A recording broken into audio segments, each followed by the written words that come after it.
اور خاموشی سے سورج غروب ہونے کا انتظار کرنے لگا۔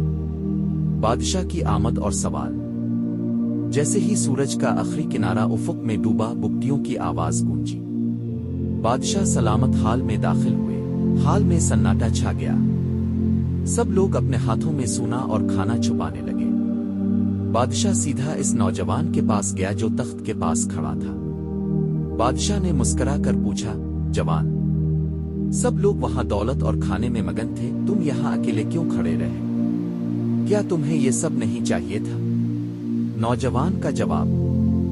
نوجوان نے ادب سے سر جھکایا اور کہا، عالیجا، مجھے بھی بھوک لگی تھی اور سونا بھی پسند ہے، لیکن اب کا اعلان تھا کہ اب تخت کے حال میں آنے والے سے سوال پوچھیں گے۔ میں جانتا تھا کہ یہ کھانا اور سونا صرف ایک امتحان ہے، اب کی اصل توجہ اس شخص پر ہوگی جو یہاں اب کے تخت کے پاس اب کا انتظار کر رہا ہوگا۔ میرا مقصد اب سے ملنا اور اب کے سوال کا جواب دینا تھا، نہ کہ وہ چیزیں حاصل کرنا جو عارضی ہے۔ سبق اور نتیجہ۔ بادشاہ نے بلند آواز میں اعلان کیا، میرے عزیز ساتھیوں، تم سب کو کھانا اور دولت مبارک ہو، لیکن اس ریاست کا اگلا بادشاہ یہ نوجوان ہوگا۔ سب حیران رہ گئے۔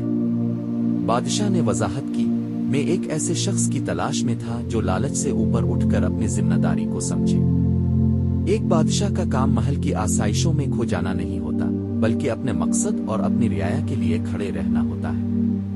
اس نوجوان نے ثابت کیا کہ یہ انصاف کی ترازو پر پورا اترتا ہے۔